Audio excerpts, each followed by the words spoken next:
Welcome to the Firewater Review, a weekly podcast dedicated to whiskey reviews. On today's episode, we will be reviewing Old Forester 1897 Bottled in Bond. I am your host, Seth Brown. I'm joined by my co-host, Aaron Cave. How's it going, man? Good. How are you? I'm doing excellent. Excellent. This is the third take on trying to start this podcast. So I'm good now that we've got it going. Yeah, third time's a charm. I know. So yeah, it's been a long day. Been a long day, but you've had a good week. We were just discussing some week. of your scores. Yeah, I got to go out and play lottery like we were talking. It's I won a couple nice big bourbon lotteries here this past couple days. Yesterday got landed on 2 bottles of Old Weller Antique barrel selections, and landed on a bottle of Elmer T. Lee today. So excellent. And yesterday I walked into just local store, and Ohio finally got Wild Turkey Decades in, so picked up a bottle of that. Just now, just finally hitting. That's what Ohio does, man. They get stuff, they'll get it early, and then they just hold it, and then it just sits there in their warehouse till they're like, I guess we'll release it. Yeah, it's bizarre. Huh. You'd think they'd want to get it out there and start collecting on it, but maybe that's just me. Ohio is weird, but so yeah, it's been a good week. Picked up a lot of good bourbons.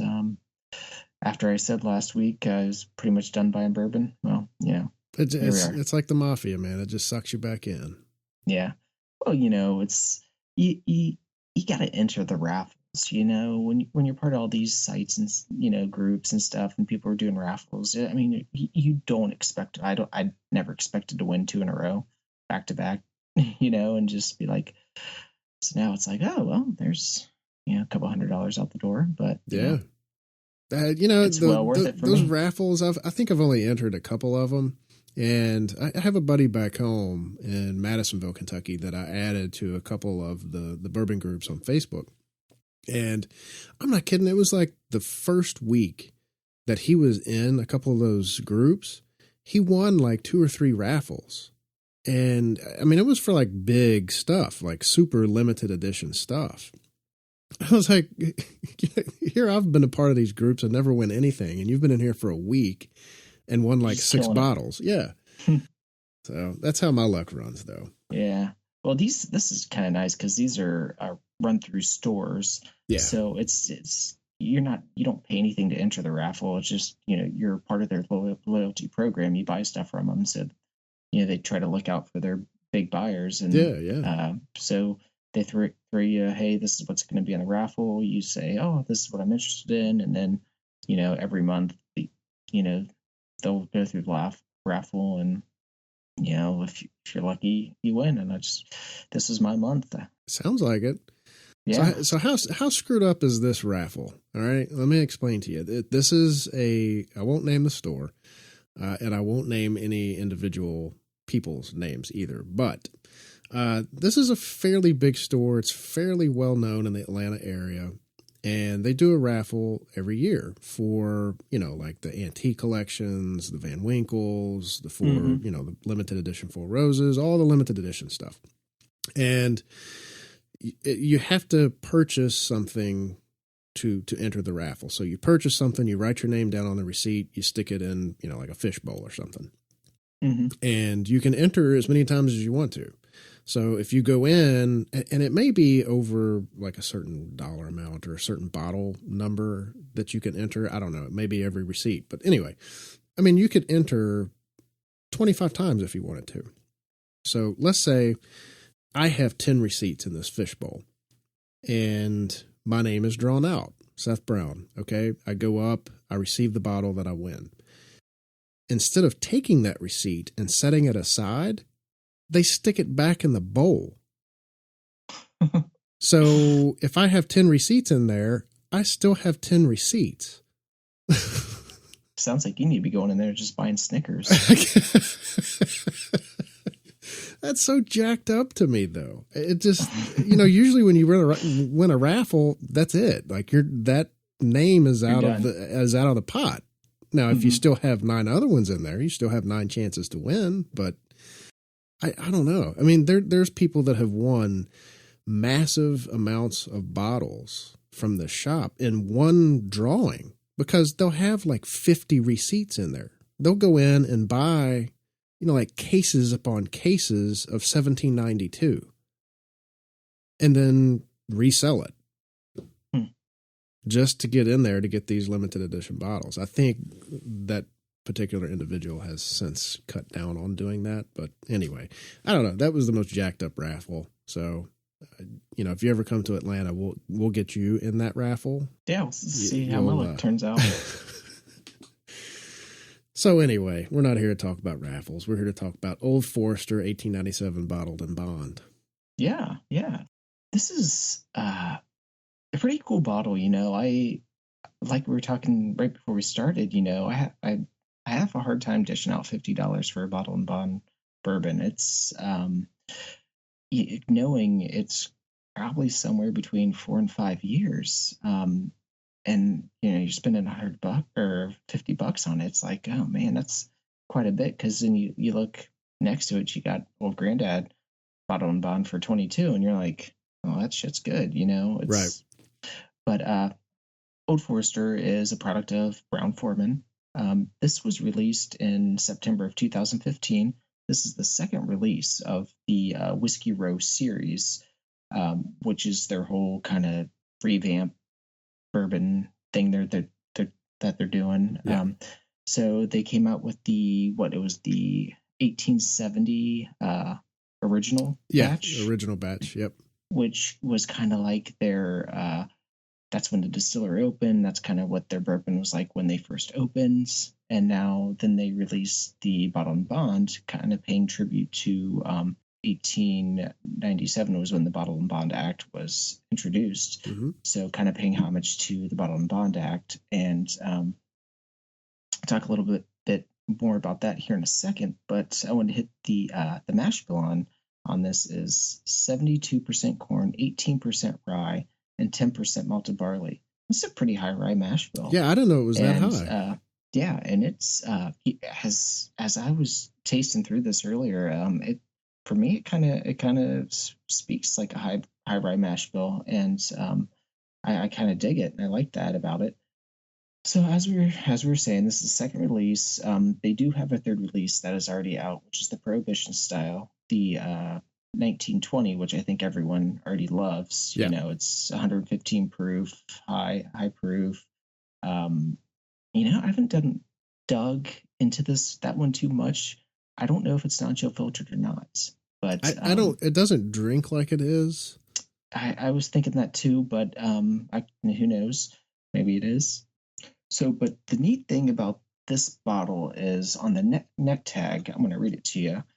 I was looking at it earlier, but it says Old Forester, the 1897 Bottled in Bond is the second expression in the Old Forester Whiskey Row series. The barrel used for the Old Forester Bottled in Bond will be hand-selected from a single distilling season and batched for consistency. This small batch crafted expression will be presented in a lightly filtered old style. So I wonder what that means, a lightly filtered old style, which is kind of interesting. And then it goes on saying, reminiscent of the 19th century bourbon, rich and bold bourbon characteristics. Yeah. So I thought that was pretty neat. So I'm wondering if they kind of filter this one a little bit different than they're filtering other products that they're doing, like their signature or just the regular Old Forester, or even the original batch, if it's all been kind of filtered differently. Do you know if the birthday bourbon, if it's filtered? It is, yeah. It definitely is a chill filtered product. Okay. It'd be nice if it was non-chill filtered, but usually your higher proofs are usually your non-chill filtered products. Yeah. But we were talking about I'm going to throw this out there. We were talking about earlier, right before we started on this, we were talking about a different podcast and Jimmy Russell was on there, and he was talking about how they used to do everything non-chill filtered, even their 101, which kind of was interesting back in the day. You know, a lot of their stuff was non-chill filtered. So wonder how far back that was. I would imagine I wish you would drop those some bottles ages. I bet you those bottles from the 80s are probably non-chill filtered. Maybe a lot of so. them drink like it. So I have a couple of little minis that are still left that are from the 70s. Actually, I think I might have to get into those. Yeah, like I was saying, this bottle was bottled and pays tribute to the historical bottled and bond bourbon Old Forester actually used to produce. I mean, you can't reproduce what was produced 100 years ago, but no, they can't even reproduce what was produced 20 years ago. Yeah, but they're trying to kind of give you a expression of this bourbon that could be similar to what people were drinking back then. Yeah. I don't know. I kind of lost track there. Got off a little bit of tangents, so that's okay. I threw some curveballs in there too. Yeah. But you know, it's bottled and bond, so it's 100 proof. I've gone over all the bottled and bond stuff before, so I'm not going to waste my breath on that.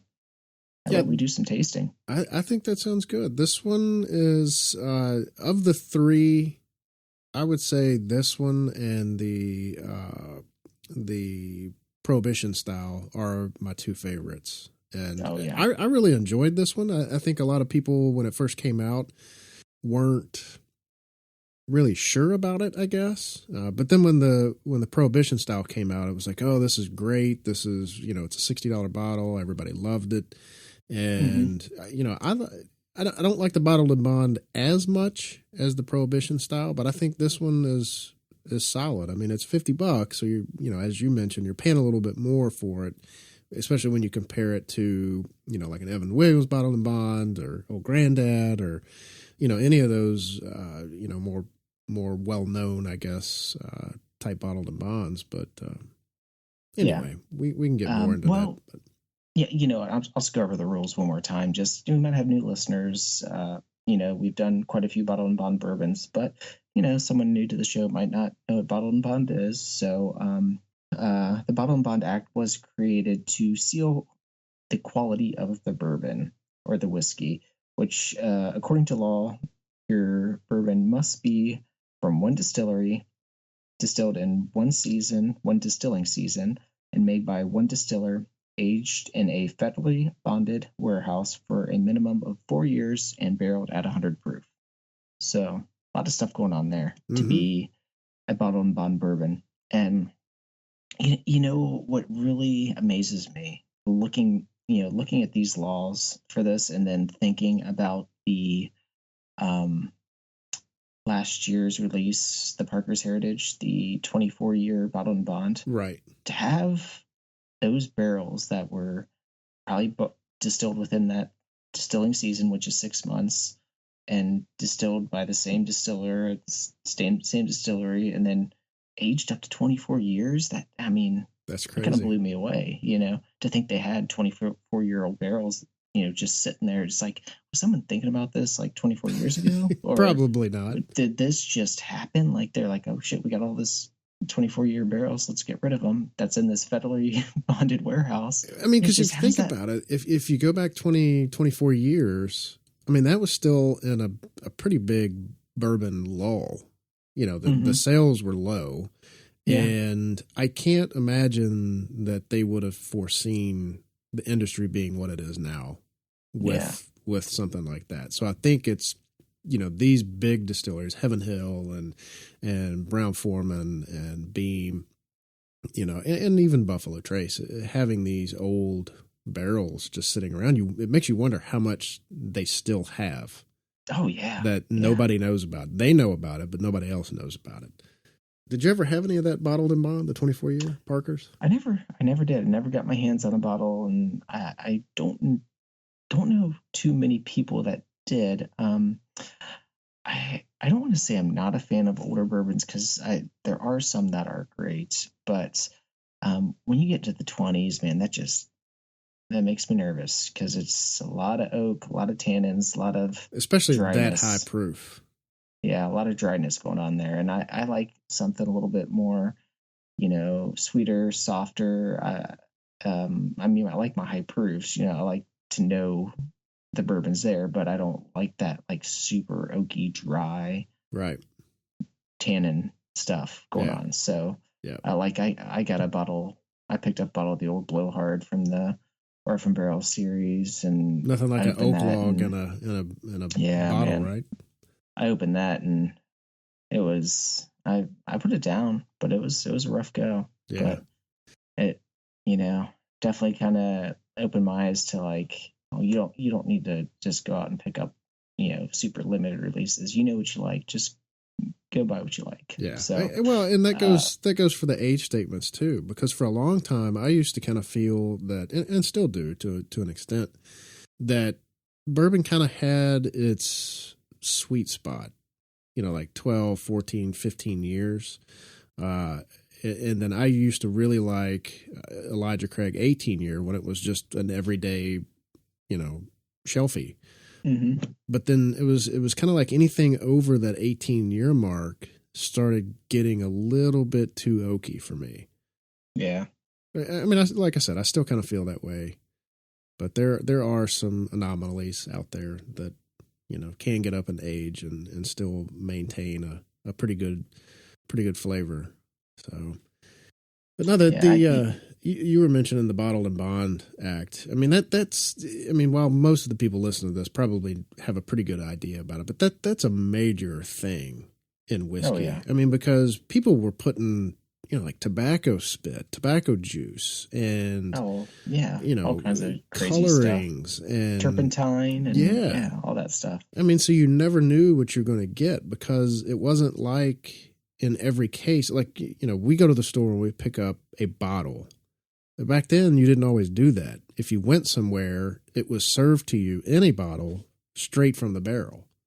And so you didn't really have a shelf to compare it to, because, I mean, even now the bourbons are different colors, but they're within a range of colors. But, then I can't imagine, like, if you set those bottles on a shelf back then, before the Bottled and Bond Act, what the color of those things would look like. And nobody knew any different, Mm-hmm. I mean, I imagine some of them were just dark black. It's crazy. But yeah, that's a very important piece of whiskey history. And I think I cut you off right before then. Did you? Oh, I don't even know what I was going to say. So my bad. Let's get to tasting. Let's do it. All right. When we come back, we will share our notes on Old Forester 1897 Bottled and Bond.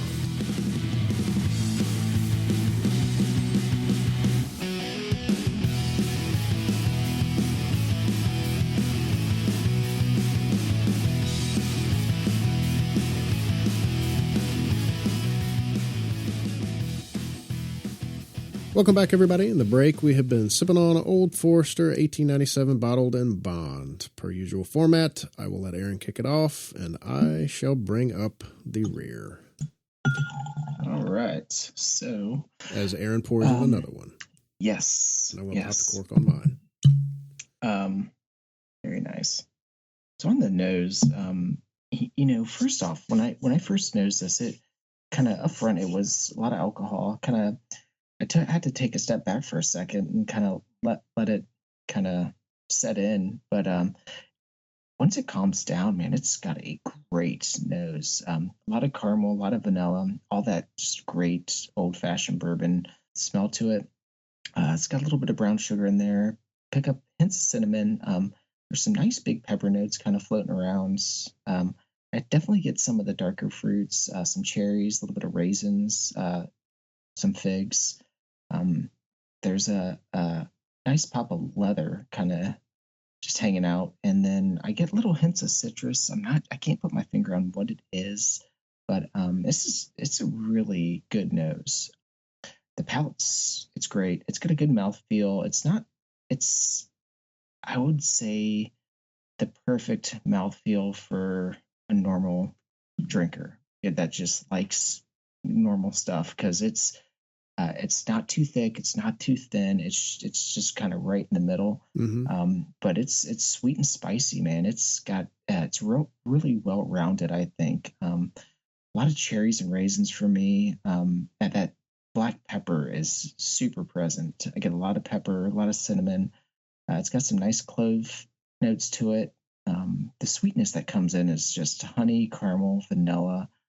Still get a little bit of leather in there and just a nice solid oak flavor. It's one of the most well-rounded bourbons I think I've had. And the finish is medium to long, more towards the longer side. It's a bold finish, man. There's a lot of pepper to it. It's got some nice oaky notes, a little bit of cinnamon, and it's got some great sweet caramel on there. I'm not gonna lie, this one really surprised me because I did not think I was gonna like it. I did not think $50 for a bottle and bond was gonna do it for me, but this has grown on me, and I really am starting to enjoy it. Is it worth 50? No, I don't think it is, but it's a damn good pour. Yeah. And if you're willing to spend $50, I'd say go for it because it's good. And there are other bottled and bonds out there that are pretty close to being as good as this for half the price. But man, this is I think it's a good pour, and I'm really enjoying it. And I'm giving it a. I'm gonna do a Seth. I'm an 87.5. That a boy. I know. I couldn't quite bring myself to an 88, but man, it's not an 87. You're making me proud. I know. Well, you were talking about the price and the break. We kind of chatted about that a little bit, and I don't know if it's just me being cheap or what, but I mean. Even when this came out, a year or two ago, I guess it was a year and a half ago now, I kind of felt like it should be about $10 less, like the $40 range. And, the original is, I don't know, is it 40, like 39, 40, somewhere around in there? Somewhere between 40 and 45, I think. But see, I've kind of felt like all of them should be about $10 less. So the original batch should be, 30, 35. The bottle and bond should be 40-ish. And the Prohibition style about 50. And that one runs you about 60. But I agree with you. I mean, I've enjoyed them all. And this, I probably have maybe pour and a half left in it. And I'll pick up another one when I'm done with it. Yeah. And same with the Prohibition style. It's just, it's really good. I think when you compare it to other bottled and bonds, I feel like this one has a little bit more body to it. Yeah. Than some of them do. I'll get into the review here. For me on the nose, I was getting a lot of vanilla and caramel. They're both very, very present, but I was getting vanilla kind of leading the way for me. It's a little bit floral on the nose too. I got some of the darker fruits coming in, maybe in the form of cherries. I think you mentioned cherries and raisins and perhaps a little fig. I was getting more cherries than anything. I was getting some hints of graham crackers. I don't know if it was because I had some graham crackers at lunch today or what, but a little bit of graham cracker in there. Nice. And then some nutmeg, clove, and just a little bit of leather in there on the nose. I agree with you. It's a great nose, especially for, it's just, you find it. It's on the shelf, and it's good. But it really, it's like, I got to take a drink now. The palate, it was, you mentioned it too. It's got a great mouthfeel to it. It's kind of medium to full-bodied. There's a really good balance. And you mentioned this too. It was another case of, I felt like I shared my notes with you prior to recording this, but it's a good balance of that sweetness and spiciness. Getting the oak, black pepper, a little bit of cinnamon. I was picking up some light, sweeter corn and caramel and vanilla. The caramel and the vanilla was pretty consistent through the whole thing. The finish, I leaned more towards the long end of it. It starts off a little spicy, but that eases up fairly quickly. I get some of the vanilla and caramel that I've picked up throughout the whole experience. Some nice sweeter tobacco, almost like a pipe tobacco, and some light oak and some nice leather notes coming in there on the very end of the finish. And I went with an 88. Oh, you went with it. I rounded up tonight.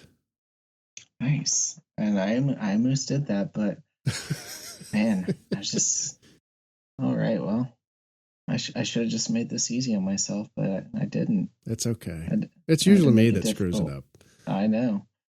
87.75. You know what really blows me away about this is the amount of flavor and just how well rounded it is for something that is between 4 and 5 years old. Mm-hmm. That just blows me away. I mean, I've had some great bourbons that are 2 years old, 3 years old. So I know it's possible, but I don't want to say Brown-Forman hasn't really come out with anything great, but they haven't really came out with anything that's wowed me. And Right. This Whiskey Rose series has been fantastic. And I mean, it's been leaps and bounds beyond what they've been putting out. I mean, until now, the only great thing I really looked forward to was the birthday bourbon every year. Right. Yep. Every once in a while, you can hit a really good double oaked barrel pick. Mm-hmm. But they did do away with the program for a little bit, but now it's back on. I just saw some new releases when I was in Kentucky a couple weeks ago of the double oaked barrel picks, but those are, if you can find some good ones, they can be pretty stellar. Yeah, I think Chris Morris there for a while was not catching flack, but like he just wasn't as well known as some of the other master distillers. Yeah, and I think especially with this Whiskey Roast series and the last few birthday bourbons that have come out, I think it's kind of, people are kind of paying a little bit more attention to him. I think maybe I don't know, but I feel like he's really kind of upped it a little bit, especially with Old Forester, I feel like. Yeah, and I've always kind of liked Old Forester. Their signature was always a something I would get if I went to a bar and you're looking at the menu and everything's super high priced and you're just like, I don't want to spend that kind of money. They got Old Forester signature on the menu for $5 a pour. Mm-hmm. That's what I go with because it's a solid pour, 100 proof. It's 4 to 5, 6 year old bourbon, and I've heard rumors that they do pour older bourbon in there because it's a massively blended. It's thousands of barrels. It's not a few barrels. So I mean, there's probably 4-year barrels. There might be 10-year barrels. So it's it's a pretty solid pour for I think I can pick up a bottle around here for somewhere between $15-$20. It's not expensive at all. So and you look at that and you look at this, it's the same proof. The only difference is this is has to follow the bonded guidelines, mm-hmm. and this is double the price. But damn, it's good though. It's so it's I don't know. It's a hard one, because I mean I think there's a lot of good stuff out there for for half this price. But I think with the industry, I mean I hate to say it, but it's almost like everybody's become numb to $100 bottle. Yeah. Not everybody, but a lot of people don't even think once about spending $100 on a bottle. And it doesn't matter if it's limited edition or what. It's just some people just don't blink at stuff like that. And I've gotten to be where I'm pretty picky about what I'll pick up now. And I'm not picking it up just because it's limited release or it's whatever the case may be. But just because it's $100 doesn't mean it's going to be good. But then you look at stuff like this. This is a solid bourbon for $50. And when you compare it to some of the other bottles that have come out, some of the other releases that have come out that are $100, you kind of look at this as being a steal. Mm-hmm. And I think that's why Brown-Forman probably priced these bottles the way they did, because they're not limited edition, but they feel like these are kind of a cut above, the lower to mid shelf bourbons, but they're not that limited release bourbon. So they're kind of priced in the middle there. It's kind of a nice happy medium. So I kind of get that.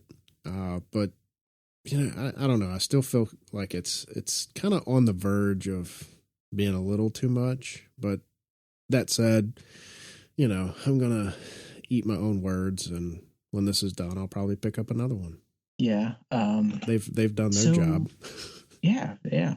So what do you think? Do you think this bottled and bond is the same juice that goes into the signature, or do you think it's something completely different? It's hard to tell, because you think of, I know it's two different distilleries, but you have Buffalo Trace that has Warehouse H for Blanton's. Mm-hmm. And that's where Blanton's comes from. Now, I'm sure there are other things that come from Warehouse H other than Blanton's. But, I wonder if Brown-Forman kind of has, a sweet spot or a sweet warehouse that they're pulling this stuff from. I don't know. Well, I guess it has to be a bonded warehouse. So right. But I believe all warehouses are bonded. Oh. If I'm not mistaken. I think they have to be. That I did not know that.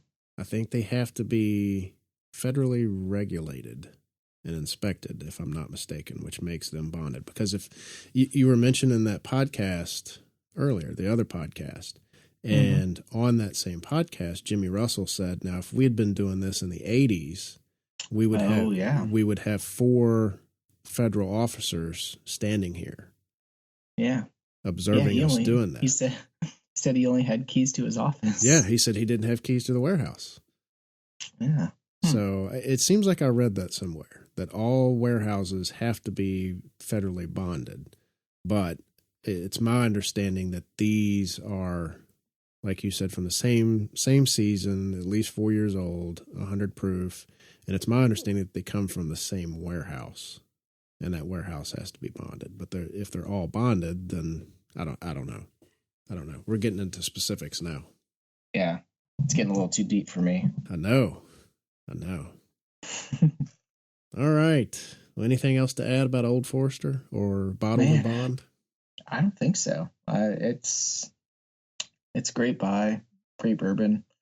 If you see one, you're interested, pick it up. If you got $50 to spend, yeah, give it a shot. I think it's a solid pour, and I'm really digging it. Yep. Like I said, I'll definitely pick up another one once this one's gone. And same with the Prohibition style. I'll pick up another one of those too. Probably not at the same time, but I will pick both up again. So an 87.75. Sorry, cut you off again. Yes, no, I was going to say Prohibition style. That's another bourbon for another day. Absolutely. For another podcast. Absolutely. All right. 87.75. You threw it off this time, not me. I did. All right. Yeah, I guess that's it, man. So where can people find you? Well, as always, you can find me here on the Firewater Review at Bourbon Cave on Instagram and Twitter. I write high proof single barrel reviews for the Bourbon Zeppelin. Also write reviews for the Sons of Winston Churchill. And I think that's it. Excellent. I am Seth P. Brown on Instagram. You can find me here on this show. You can find me on the Son of Winston Churchill. That is, what are they on Instagram? Son of Winston Churchill on Instagram. And the website is sowchurchill.blogspot.com. Find Aaron and I both on that. You can find all of our shows on iTunes, Google Play, Stitcher, and the YouTubes. Check them out there. We appreciate your feedback, your reviews. That helps us tremendously. want to give a quick shout out. There was a fellow Atlanta Bourbon Society gentleman by the name of Bob Little. Bob listens to the show. Bob, I appreciate your help this week in securing that bottle that you helped me secure. I have a fellow coworker that is leaving for other opportunities, and this was kind of a little gift to him from me, and thanks for the help, Bob, on that. I very much appreciate it. And then on the next episode, we are scheduled to have a very special guest. Aaron, would you like to let us know who that would be and what we'll be reviewing? We are going to be having Paul, the owner and master distiller of MB Rollin, on the show, and he will be on next week. We're going to be reviewing his small batch, a single barrel, and possibly, I'm not 100% sure yet, but we could be reviewing what is known as the Blackfire Corn. So that is something very special that I tried down there that is really cool, and I want him to talk about it. So, but yeah, that should be next week, and I'm really looking forward to it. Excellent. Yeah, stay tuned. August is going to be a good month for Firewater Review. We'll have a couple. We'll have 2 first-time guests, and they're doing some great work. Yeah. Doing some real great work. So they'll be on. So look for those shows. And I think that does it for this episode of the Firewater Review. Until next time, please drink responsibly and cheers. Later.